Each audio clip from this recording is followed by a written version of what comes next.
Calling my shot right now. Shea Patterson for Heisman. Next on Michigan Podcast. But there's going to be one team that's going to play solely as a team. No man is more important than the team. No coach is more important than the team. The team, the team, the team. Looks deep for Anthony Clark. Waits for it. Hit. Caught. This is no time for that. In the pocket and a sack. Tim Jamison. Brady gets terrific. Throws it. Get it. Touchdown. Knight again. Schultz just before Brazil got him. And a leaping interception by Woodson. Harbaugh back to throw over the middle. Caught by Collier at the 5 on his feet. Touchdown, Michigan. On its way. It's good. He's 5'7", 179 pounds, a junior at Michigan.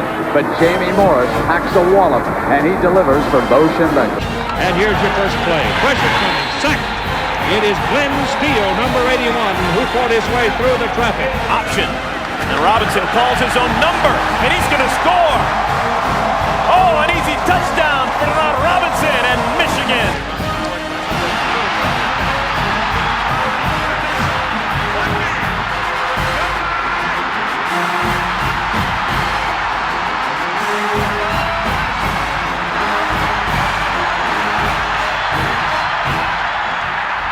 Win it.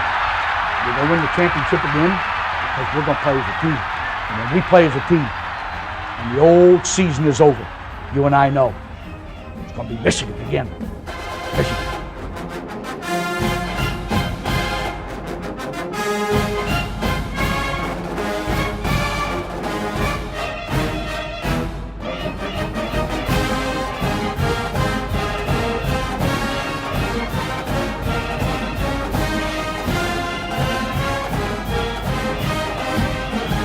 Go Blue. Welcome to this week's episode of Michigan Podcast. I'm Steve Deace, our good friend from Wolverine Digest, and WTKA in Ann Arbor, Michael Spath, will be joining us later on, as he weekly does.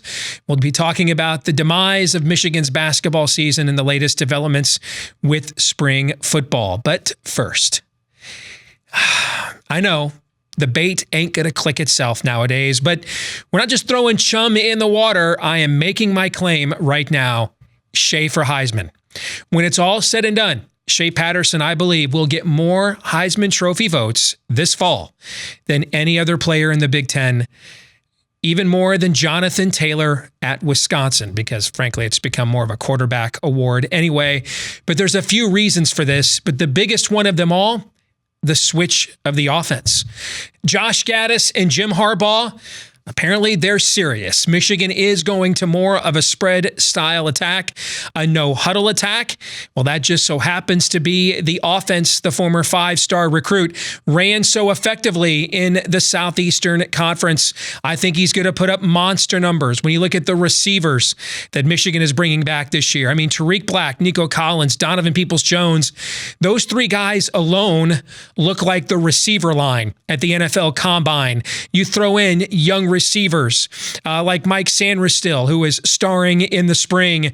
The young players that we saw begin to emerge last season, like Oliver Martin, the speed and athleticism at tight end with guys like Nick Eubanks, Mustafa Muhammad, I think, and then 4 returning starters on what was the most improved offensive line in the country last year. And then you look at the schedule.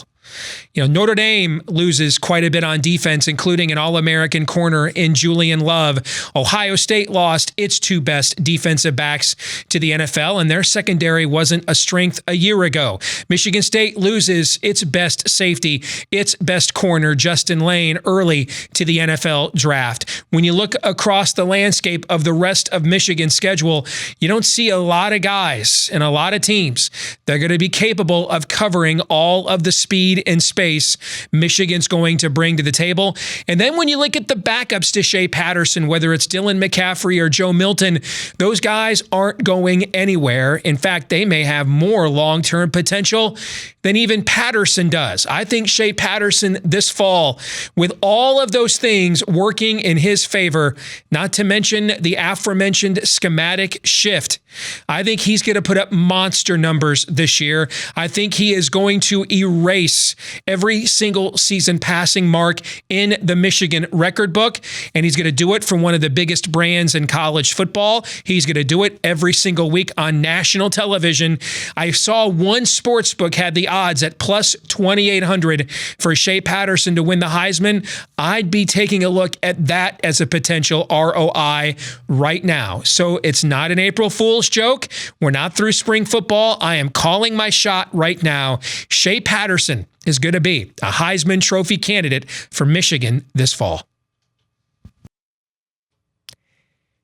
Thank you to all of you that are supporting us here on Patreon. We get asked frequently, hey, what can we do to support what you guys are doing here at Michigan Podcast? And one of the best ways to do that is to support us with a very inexpensive nominal contribution at Patreon. And as you can see, throughout the course of the year for our Patreon supporters, we do give you exclusive content we don't offer anywhere else, just as a way of saying thank you.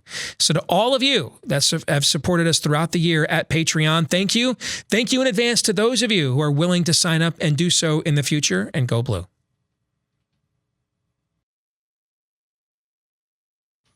right, back here on Michigan Podcast, Michael Spath from WTKA in Ann Arbor, and Wolverine Digest joins us now here on Michigan Podcast. Good to see you, brother. Go blue. How are you? I'm doing great, guys. The weather's finally turning a little bit. So we're excited about it. Maybe spring football is what it's all about. Well, let's start there. Michigan has an open practice coming up this weekend. How open of a practice is it really? And then the spring game the following weekend. I called my shot at the start of our episode this week, Michael. Shea Patterson's going to get more Heisman Trophy votes than any player in the Big Ten this fall. I'm including Jonathan Taylor at Wisconsin. It's a quarterback award anyway. But when you look at the schematic shift to the offense, which is right in line with his skill set, what made him a 5-star, what made him a prolific passer in the SEC, when you look at the talent he's going to have at receiver, at tight end, the returning starters on the offensive line, they may not be as dominant, likely won't be as dominant defensively this year as they have been the last couple of years. So they're going to have to score some more points in some games. No huddle, more plays, national TV every week, a lot of marquee games. I think he's going to, and he's getting pushed by two very talented youngsters. I think he's going to have a monster year, Mike. I think he's going to erase and rewrite Michigan's passing single season record book this season. Your thoughts? Well, let's start with the first one, the question about how open practice is going to be. I guess none of us really know.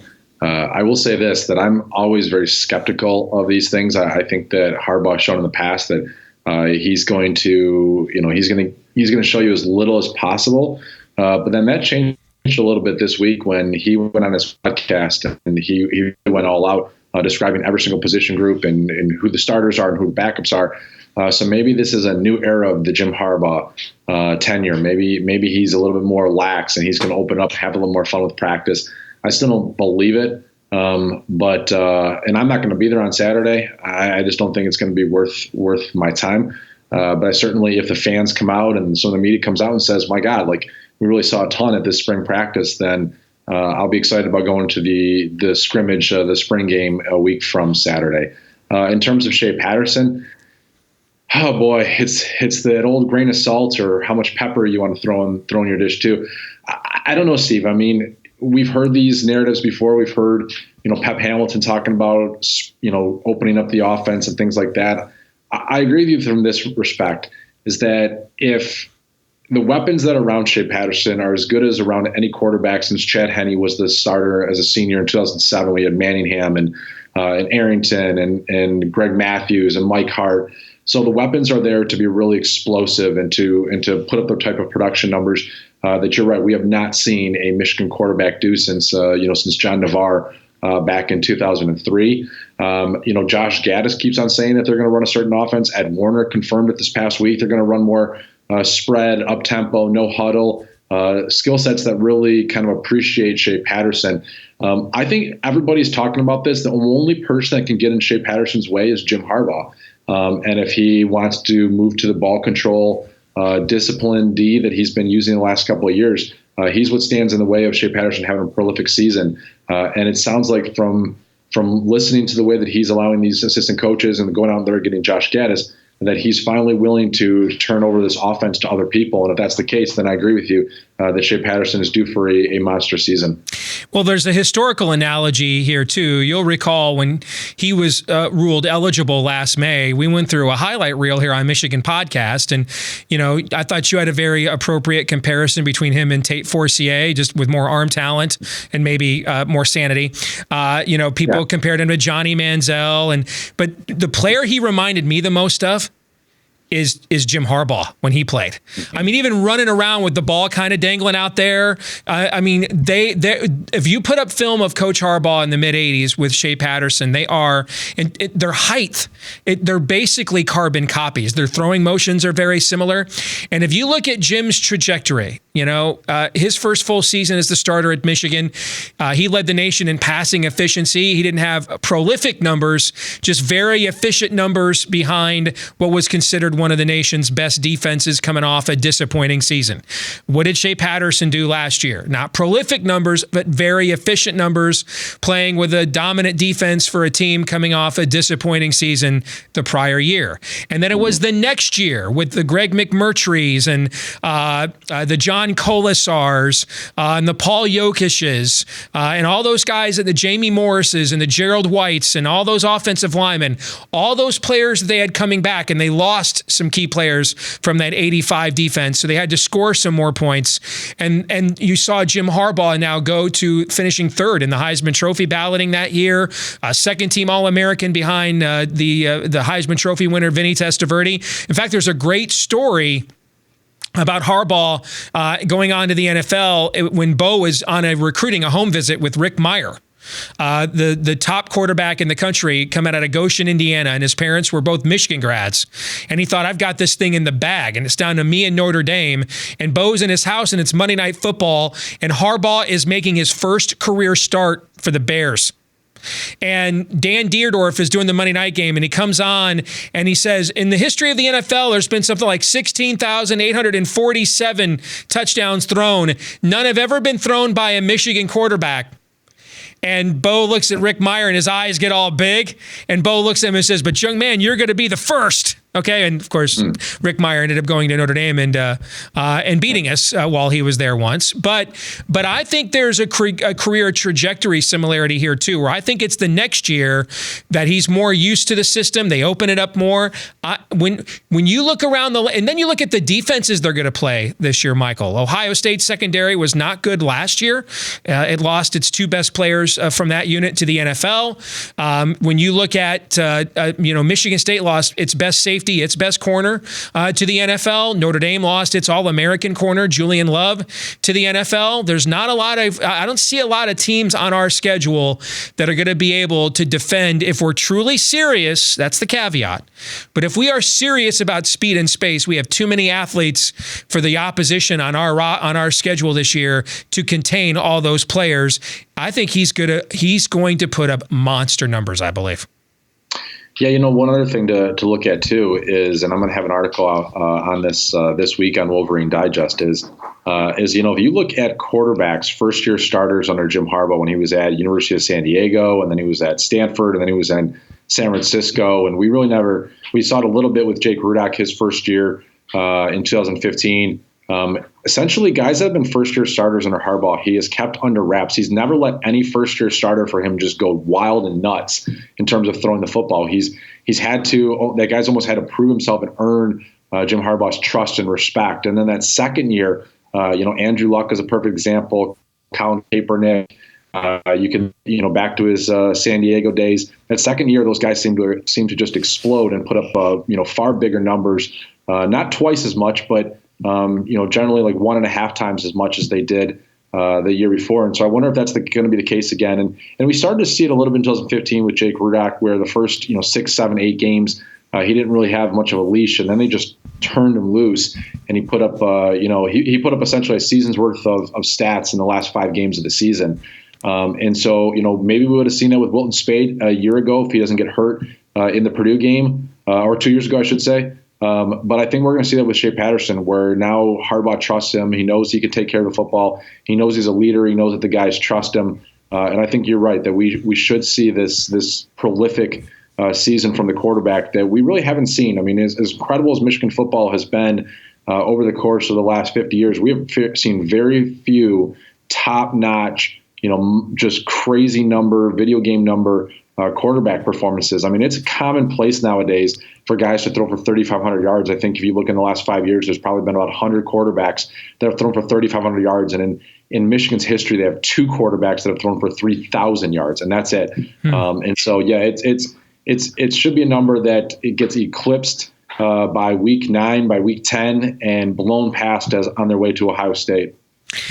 Let's look at some broader spring football issues before we turn our attention to basketball. I know on your show this morning, you were kind of comparing what one of the sources you have close to the team had told you he had seen in the spring vis-a-vis in comparison to what Coach Harbaugh, is it just me or is this the most open Michigan has been? I wonder if this is part of Jim is kind of embracing more of this college coach CEO role, and and he's going to be more of the front man for the program, and selling the program and doing more media and being more open to the media when he's kind of been accused of being a media whore, and he's actually shunned it at virtually every opportunity. This is like tomorrow's like the second press conference of spring football. I mean, that's still my beating heart stuff. Two pressers in one spring. I mean, that's I'll tell you, Steve. The media whore thing is such a misconception. The media, Jim Harbaugh has never been a media whore. The media has been obsessed with Jim Harbaugh. Agreed. Yeah. And from the get-go, anything that he did, I mean, he would walk out of his house and, oh my God, Jim Harbaugh smelling the flowers in his own garden. I mean, like that type of stuff is so the media turned him into the number one story. They turned him into LeBron. They turned him into Barry Bonds. They turned him into, whoever, Tom Brady, in terms of having to cover every little detail. But Jim never went out and sought it. Jim was just trying to live his life. It's just the fact that he's so eccentric and different than most college football coaches that he was providing a lot of opportunities outside of football for the media to grab a hold of, like going to see a taping of Judge Judy, or going and being the third base coach or the first base coach for the Oakland A's and taking his team to Europe. I mean, he was doing things that the media was like, wow, we got to pay attention to this. So he was never a media whore. In terms of how open he is, I mean, it was a podcast. He did like a media press conference early on in the spring. I'll be curious to see on Wednesday when he meets with the media after giving away so many details in his podcast with Ira Weintraub and his dad. Is he much more forthcoming in his Wednesday press conference? If he is, then I'll say maybe there's been some type of change in Jim Harbaugh. But if he goes back to, hey, I had a press conference, but it was 15 minutes long, I answered 30 questions in those 15 minutes, and each answer lasted about 8 seconds, then maybe we've just kind of jumped to conclusions that something's different. Was there a big discrepancy or two, or clarification or two, from what your little birdie who's been to spring practice told you compared to all of the public information Coach Harbaugh and others have put out there so far? Yeah, the only thing I would say is, Jim Harbaugh went through like every position group and who was standing out and who was playing really well and who was starting at certain things. The only thing I would say is that there is a concern about, he went through and said, well, this guy's our number 2 and that guy's our number 2 and they're looking good. The guy that I talked to who knows defensive line really, really well, essentially said there's a pretty significant concern after the starting group. Doesn't think Josh Uche is an every down player still, says they don't really have. He said the role that they had from a year ago is essentially the role that they have for him this upcoming season, 7 practices into the spring. So that's, that was a little disappointing to me. He did tell me that Aiden Hutchinson and Kwity Paye, which is also what Jim Harbaugh said, has looked really, really good. He says that the starting 4 looks as good as he has seen a Michigan starting 4 look each of the past couple of seasons with Jim Harbaugh. He said the big difference is that after that starting 4, they've got some real concerns about who's going to step up and be in those places. That's pretty reminiscent, actually, of 2017 when you had that 2016 that was rolling defensive linemen like hockey lines. And we got a chance to see Rashawn Gary, Chase Winovich, and these guys playing a lot as backups, but playing meaningful snaps from a depth perspective. The next year, you knew those four guys, Winovich, Gary, Mo Hurst, and there's one more player I'm forgetting. But you knew that front four was good. You just couldn't name who the next two or three guys were.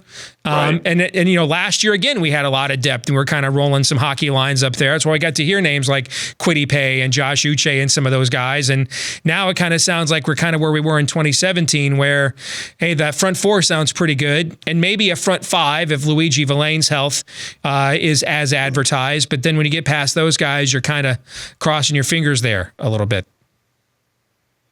Yeah, I think there is. I mean, there's a lot of talk about Donovan Jeter, which is a huge positive because he's a pure tackle, right? Yeah, he's a pure tackle. Carlo Kemp, they're raving about. Michael Dunford, they haven't talked about it all this spring, but he's been banged up, and so that's a good reason why they haven't been talking about him. I thought he really came on the last month of the season. Yeah. Maybe was our best defensive lineman. Yeah, he started to show some of those tendencies of being able to get off the snap and create some chaos in the offensive backfield by just disrupting things that they were trying to do. So yeah, I think there's 5 or 6 guys that they feel pretty strongly about. But then it's after that, like they don't know what they're going to get from Mike Dana, the grad transfer from Central Michigan. At least from my source, he thinks the Ben Mason stuff. He says, God, I love the kid's attitude and I love his heart. And he's a tireless worker, but he's just physically overmatched every time he goes up against an offensive tackle on the outside. I mean, they said they can't even play him inside because he's just too small. The Uche thing saying, he's not an every down back. Like they can't put him in there and have him play against the run. They need to put him in there in situations where he's just blitzing the passer, like he's done in the past. So I don't know. I think when you look at it, that's if we're talking about a defensive line that they feel good about 6 guys, but they don't know who their 7th or 8th or their 9th is. Sure. I mean, that's still a pretty good problem to have. I mean, yep. A lot of teams are going to spring ball right now and are saying, God, we don't know who our top 3 are going to be. And Michigan's concerned about who their 7th and 8th are going to be. And I think that's similar to the offensive line. I think they feel really good about 4 of their starters. I think they feel pretty good about the battle at right tackle. They're looking at, they feel pretty good about their 7th guy, Steven Spinellis. They feel pretty good about, an 8th guy. And what their concerns are about is who's the 9th and 10th. I mean, that's a good position to be in, a good problem to have right now for Michigan football. Especially when the 7th and 8th guys could be 2 of the best freshmen recruits at those positions in the last class, and Mazzie Smith, who's already in school, and then Chris Hitton, who is a 5-star at Rivals and a high 4 at 24/7. And both of those guys fared very well in all-star competitions against other top recruits, already look like they have college-ready bodies. So that means you're going to need them, but not really need them. I mean, they're going to get to play, but maybe not pressed into playing more snaps than you'd like to with freshmen at that spot. Let's switch gears and talk some basketball, and there's all the breakdowns and everything else that would happen against Texas Tech. We don't have to go over that again. I mean, it's over when you're 0 for 18 from 3. That's the game. Okay. I mean, if you're 6 of 18, which is still not very good, that's 18 points in a game that you lost by 19 points. Okay. So, it's a really simple game when you can't put the ball in the basket or when you can. And, we had a team do to us what we've done to other teams multiple occasions the last couple of years, dare us to beat them from outside, and we couldn't do it. So we move on. I think this kind of turns now to next season. And I've talked about this before. And maybe I keep getting ignored, so it could be this is just a stupid point, and I'm open to that, okay? But, we had the 2nd-ranked recruiting class in the Big Ten last year behind only Maryland, and it was really close, like 1 spot. And we got nothing from those players except for Iggy all year long. We never really saw, you kept waiting for a David DeJulius was largely playing by default because we had lost confidence for a long time, and in Eli Brooks, we saw a little flash with Colin Castleton, and you see things about him that you really like, but he physically just wasn't ready.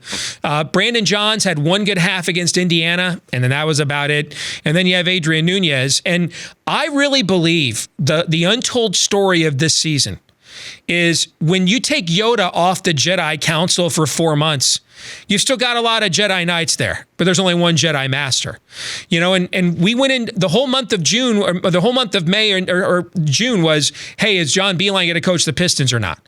Literally after he comes back from saying, I'm going to keep the job, then it's July. He's gone the whole month for recruiting. And then after that, in early August, that's when they had the double bypass. He didn't accompany the team on the foreign trip. He wasn't there for like any of the off-season stuff that he would get a chance to really get his hands on these young guys and help them develop for the next level. I even found an article from October 29th that said he was, quote, taking it easy still in practice, that he wasn't even, with the season just days away, he still wasn't going 100% yet.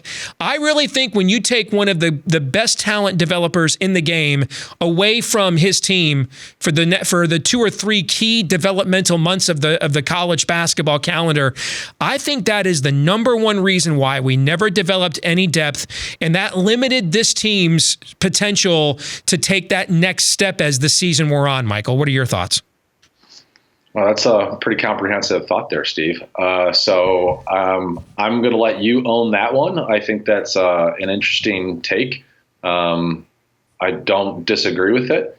I think if we're really just breaking this Michigan basketball team down as easy as it can be, is you didn't have a point guard that could shoot a 3-pointer. Mm-hmm. I think it was pretty simple. You didn't have a point guard that could stretch the floor, a point guard that could make teams pay for it. I mean, his entire career, Darius Morris and Manning Harris held the ball, owned the ball a little bit. Trey Burke, and then Derek Walton, and Muhammad Ali Abdul-Rahman ran a lot of the offense through him last couple of years. Those guys could shoot the 3 and could make it pay. And they didn't have anybody that could do that this year. And Jordan Poole, never got out of his own way. We kept on thinking that there was going to be some type of resurgence. I would say that in some ways this season was a bit of an anomaly because the players that hit their low points, for the most part, never came back. Like we've seen this throughout the John Beilein era with Zach Irvin and Duncan Robinson and Derek Walton and Charles Matthews last year, for example. Yeah, Charles Matthews last year. Guys that like throughout the season went into slumps and then they were able to bounce out of it. And don't take that away from, because Teskey and Xavier Simpson overall and Iggy Brasdakis, they played a certain way throughout the year, but they never really hit a slump. They were just the players that they were. But Charles Matthews hit some slumps. Jordan Poole was in a slump all year long, essentially, and he never came out of it. And his inability to come out of it really hurt Michigan. The fact that there was no point guard that could shoot the 3. John Beilein's offense is so predicated on it's not about one-on-one matchups and the isolation. What it is based on is that point guard that when you need to make a big play, that point guard makes it, or that 2 guard makes it. Nick Stauskas in the past, Tim Hardaway Jr. in the past. And Michigan just didn't have either one of those guys between Xavier and Jordan Poole at the 1 and the 2 that could make those big shots and those big plays in key moments. And that really sunk them. And so does that change next year? Hopefully David DeJulius can play a role. Jalen Wilson comes in. He's supposed to be a pretty good shooter. Maybe Jordan Poole gets his head out of his ass and he can put it all together. I'm not sure about that one. Xavier Simpson's going to work on the 3-pointer. I know that you said last week you think he'll be a lot better at it. Yep. Hopefully that's something that John Beilein helps him develop. But no, if you've got 2 guys and the offense runs through those 2 guys consistently, and that's been his entire career, is that we've never said the offense runs through the 5. We never said the offense runs through the 4 or the 3. The offense, his entire career, has run through the 1 or the 2, and those 2 guys, whether it's Morrison and Manny Harris, and then Derek Walton and Trey Burke and Tim Hardaway and Stauskas, every single one of those guys, every single one of them could shoot the 3. Today's college basketball is a 3-point shooting game, and the NBA is a 3-point shooting game. And if you don't have guys at the outside that can shoot the 3, can keep defenses honest, and can create those opportunities for their bigs on cuts and things like that, you're going to be sunk. And that's essentially what did Michigan in this year against Texas Tech. It did Michigan in against the other teams that they lost to too, was their inability to shoot the 3-pointer consistently. And I hate to break it down that easy, but Xavier Simpson has got to become a better 3-point shooter. Jordan Poole's got to become a consistent 3-point shooter. David DeJulius has got to emerge and develop and become something that you can count on. Those are things that got to happen for next season. But I will say this, with John Beilein at the helm, I'm confident that they will be. or they'll find the right people to make it happen going forward. I think you'll see guys like Castleton and Johns take massive leaps with a full year of Cam Sanderson, but then a full year of John Beilein getting his hands on him as well. Final question. What are you hearing about there in Ann Arbor about Poole, Brazdakis, their NBA futures? Because if you look at, we all assume Charles Matthews is moving on now that he's got his degree, but he has another year of eligibility. But if you take Matthews away, and everybody else comes back from Michigan, and then you add a consensus top 40, 50 recruit, another Cole Badgema's, another consensus top 75 kind of recruit. My guess is he probably redshirts. You look at who Michigan State has coming back. Langford, Ward, Winston, really none of those guys are considered high NBA prospects. They're all juniors. They would bring back the two wings, Brown and Henry. They really like the Marcus Bingham kid from Grand Rapids, who's kind of been sitting on the edge of their bench. I mean, I don't think it's outside the realm of possibility. If all these guys come back at both these schools, these could be, and if you go look at the McDonald's rosters and look who they're committed to, that's not the Duke-Kentucky All-Star game this year. Mm-hmm. I think it's possible Michigan and Michigan State could be preseason 1 and 2 in the country heading into next year. I'm dead serious. Look at who North Carolina's losing. Look who can't. We have no idea what state the Kansas program's going to even be in with the shoe scandal right now. I think it's possible, Mike. At the very least, they're both going to be in the top 5, I believe. No, I think they're top 5, top 10 at the very least. I don't know that they'll get the respect. Maybe if Michigan State wins the national title, they'll get the respect of being number 1, and Michigan could be number 4 or something like that. I think the way that the preseason's poll works, which I don't care for at all, I think you'll still see Duke and Carolina and Kentucky and Kansas, because that's what what people do.